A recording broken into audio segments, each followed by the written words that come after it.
मुसलमानों को कहीं भागने ना पाए। क्या समझ रखा है, ये मुसलमान मुर्गी है क्या कि पकड़ लोगे, काट लोगे और पका के खा जाओगे?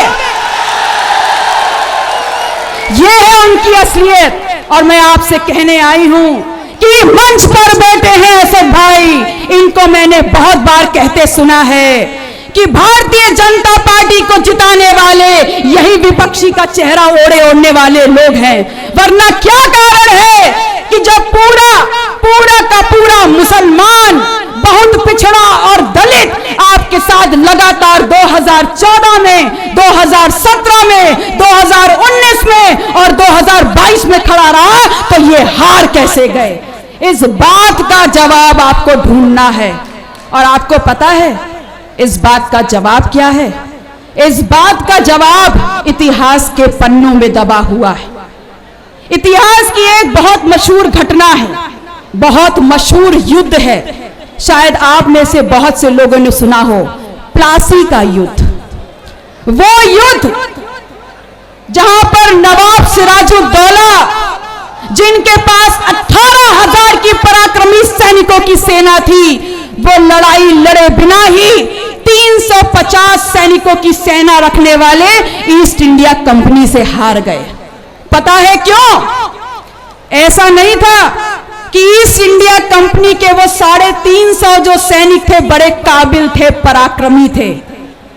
असलियत तो ये थी कि नवाब सिराजुद्दौला का एक एक सैनिक 100 पे भारी था। लेकिन उसके बावजूद नवाब सिराजुद्दौला हारे, 18,000 सैनिकों की सेना हारी। पता है क्यों? क्योंकि कमजोर सिराजुद्दौला का वो सेनापति मीर जाफर बिक गया, वो निकल गया दलाल। तो मैं आपको कहने आई हूं, आप सबका आह्वान करने आई हूं कि बार बार ये कमजोर गद्दार मीर जाफर को अपने वोटों की सौदेबाजी करने का अधिकार मत दीजिए। बार बार अगर आप उनको मौका देंगे तो वो बार बार भारतीय जनता पार्टी के खिलाफ जो हमारी लड़ाई है उनको हराने की, उनको जमीन पे पटकनी देने की, उसमें वो आपके वोटों की सौदेबाजी करके आपके वोटों को बार बार तिजारत देते रहेंगे। एक ऐसे धोखेबाज गद्दार सेनापति से लाख गुना बेहतर है आप एक ईमानदार सेनापति को चुनने का काम कर दें, जो कम से कम आपके दुख और सुख में आपके साथ खड़ा तो होगा। इसलिए मैं आप सभी नौजवान साथियों का, झरोखे के पीछे खड़ी अपनी महिलाओं, माताओं, बहनों का, बुजुर्गान का, सबका आह्वान करने आई हूं कि याद रखिएगा, भारतीय जनता पार्टी को धूल चटाने का अगर मादा किसी में है तो उसी आम आदमी में है जो दिन रात मेहनत करता है और 2 जून की रोटी कमाता है। वो कभी नहीं कर सकता जिसके ऊपर खनन घोटाले की जांच चल रही हो। वो कभी नहीं कर सकता जिसके ऊपर आय से अधिक संपत्ति के मामले हों। वो कभी नहीं कर सकता जो भ्रष्टाचार में लिप्त हो। भारतीय जनता पार्टी भ्रष्टाचार का दलदल है और उस दलदल में घुस करके, उतर करके, वापस उबर करके अगर कोई आएगा तो वही आदमी आ सकता है जिसके पास ईमान हो और जिसके रगों में मेहनत का खून बहता हो। मैं आप लोगों से कहने आई हूं कि ये पीडीएम आपका है, पिछड़ा दलित मुसलमान। हम आपकी ताकत आपके साथ खड़े होकर के बढ़ाने आए हैं और आप लोगों का आह्वान करने आई हूं कि पूरी ताकत से एक बार एक साथ आ जाइए, इनको धूल चटा देंगे और इनको बताने का काम करेंगे कि जब जब इस देश का किसान, मजदूर, कमेरा समाज जागता है, मेहनतकश समाज जागता है तो बड़ी बड़ी सल्तनत हिल जाती है। ये बताने हम आपके बीच में आए। क्या 10 सालों में बनारस हिंदू यूनिवर्सिटी, वो कैंपस जो अपने आप को एक मॉडल कैंपस के रूप में डेवलप किया था और जहां से निकलने वाले छात्र छात्राएं विश्व में अपनी क्षमता का लोहा मनवाते थे, आज उन लोगों की बौद्धिक क्षमता क्या विकसित हुई है? इन लोगों से पूछिए कि 10 साल में इस देश का किसान, इस देश का कमेरा जो खेत खलिहानों से फसल निकाल करके इस धरती का मान बढ़ाता था, क्या आज उसको वो सम्मान मिल पाया है? इन लोगों से पूछिए कि दुनिया भर में अपने हाथों के हुनर से इस देश को और इस धरती को यश दिलाने वाले, क्या इन बुनकरों की जिंदगी में कोई बढ़ोतरी हुई है? क्या उनकी कला में कोई इजाफा हुआ है? क्या हमारी जिम्मेदारी सिर्फ हमारी रोजी रोटी तक है? क्या हमारी जिम्मेदारी सिर्फ हमारी शिक्षा तक है? बड़े होशियार लोग हैं ये, क्या बोल रहे हैं कि हम भारतीय जनता पार्टी की बी टीम है।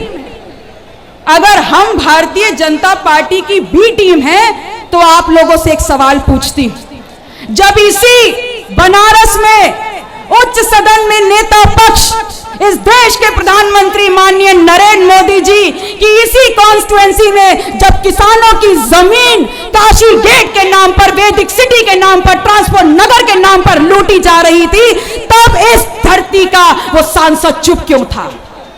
उसने धोखा दिया है हम सबको, और धोखा दिया है तो अब उसका फल भुगतने को भी तैयार रहे।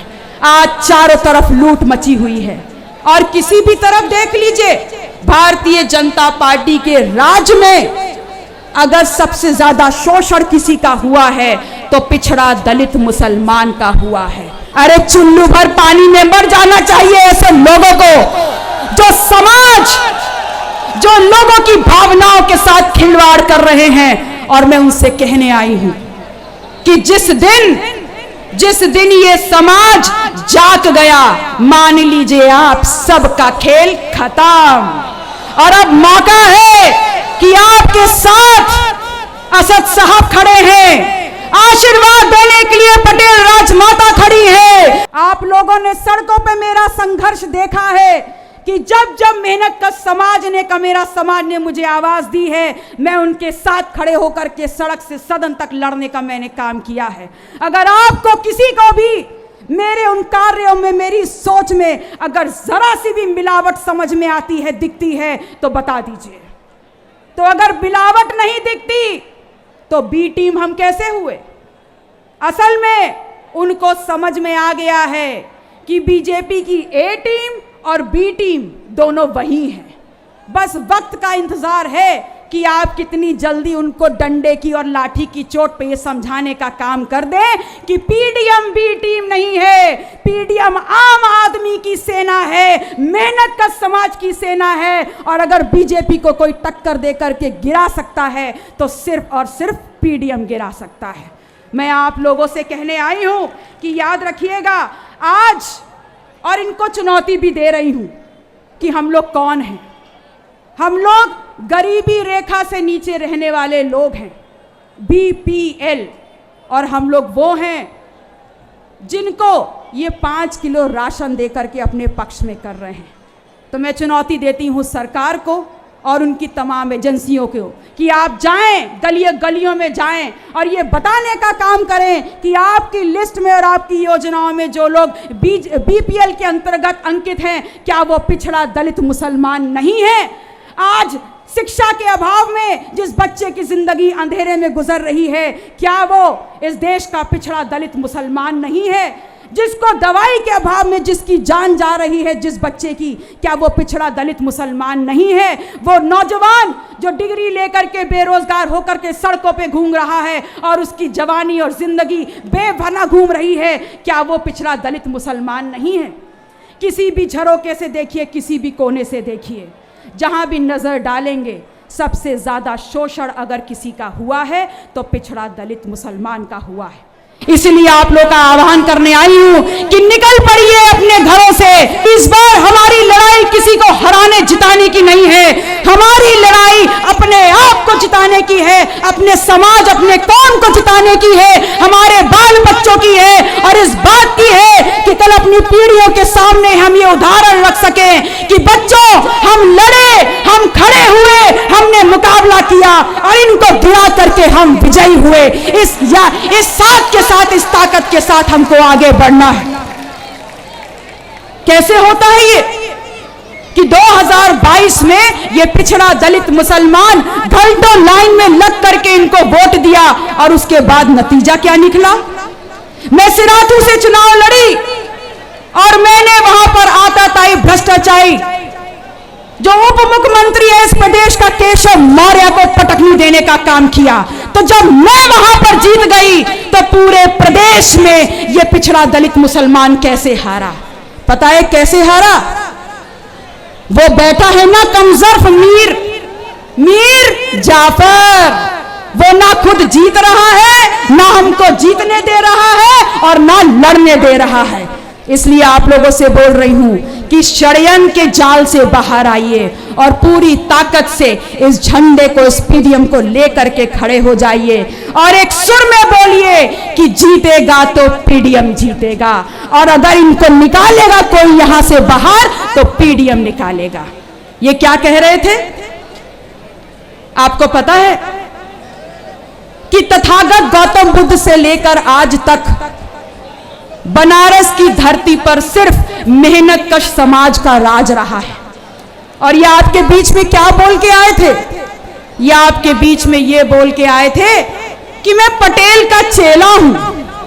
तो अगर पटेल के चेले हो तो इस बात का जवाब दो कि जब पटेलों की जमीन तुम्हारा ही शासन, तुम्हारी ही सरकार खींचने का काम कर रही थी, लूटने का काम कर रही थी, तब तुम कहां थे? और मोदी जी ये बात ध्यान रखना कि अगर तुम पटेल के चेला हो तो मैं पटेल की औलाद हूं और मेरा नाम पल्लवी पटेल है। तुम उनके चेला हो, लेकिन मैं किसी की चेली चाटी नहीं हूं। मैं सवाल पूछूंगी और तुम्हें जवाब देना होगा। जवाब दो इस बात का कि बुनकर का भविष्य कहां है। जवाब दो इस बात का कि मेरे नौजवान साथियों का रोजगार कहां है। जवाब दो इस बात का कि इस देश के, इस प्रदेश के किसान का हिस्सा कहां है। आपको जवाब देना हो इस बात का। और आप क्या कह रहे हैं? क्या आप इस जिम्मेदारी से भाग सकते हैं? क्या आप जी चुरा सकते हैं, मन चुरा सकते हैं? इस बात का जवाब नहीं देंगे कि आपके शासनकाल में दलित के सिर से पेशाब कर दी जाती है। क्या आप इस बात की जिम्मेदारी से भाग सकते हैं कि आपके शासन में जहां जहां भी आपका शासन है, चाहे राजस्थान हो, चाहे मध्य प्रदेश हो, चाहे उत्तर प्रदेश हो, सबसे ज्यादा सरकारी सिक्योरिटी में अगर किसी को टॉर्चर किया गया है सरकारी महकमे के द्वारा तो वह पिछड़ा दलित मुसलमान है? क्या आप इस बात की जिम्मेदारी से भाग सकते हैं कि सबसे ज्यादा अगर सामंतवादी ताकतों ने दोबारा सर उठाया है तो आपके शासनकाल में उठाया है? क्या आप इस बात से जी चुरा सकते हैं, जवाबदेही से भाग सकते हैं कि वो लोग कि जिनके घर गिराए गए, जिनकी प्रॉपर्टियों की कब्जे रखे गए, वो लोग तमाम वो लोग हैं जो पिछड़ा दलित मुसलमान के हैं? मैं आप लोगों से कहने आई हूं और अर्ज करने आई हूं कि पूरी ताकत से पीडीएम में लग जाइएगा और हम लोग आप लोगों को उस ताकत तक ले जाने का काम करेंगे जो आपकी हिस्सेदारी है और जो आपकी हकदारी है। हमने यही सोच करके पिछड़ा दलित मुसलमान का नारा दिया, जो पूर्ण शुद्धता है, जिसमें कोई मिलावट नहीं है और जिसमें संकल्पों और विचारों की 100% गारंटी है। मैं आप लोगों से कहने आई हूं कि आप लोगों को हाजिर नाजिर मानते हुए ये वादा कर रही हूं कि अगर हम सत्ता में आए तो इस देश में सबसे पहला काम जो होगा वो होगा जातिवार जनगणना। आपके बीच में कोई भी बड़ा मेमोरेंडम घोषणा पत्र लेके नहीं आई हूं, कोई झूठे वादों की फहरिस्त नहीं है। अगर कुछ है तो सिर्फ संकल्प कि जातिवार जनगणना होगी, एक एक की गिनती होगी और जिस समाज की होगी जितनी संख्या भारी, शिक्षा, रोजगार, सदन, पैसा, कमाई, पढ़ाई लिखाई, स्वास्थ्य में होगी आपकी उतनी हिस्सेदारी और जितनी होगी आपकी हिस्सेदारी इस देश को आगे बढ़ाने में होगी आपकी जिम्मेदारी।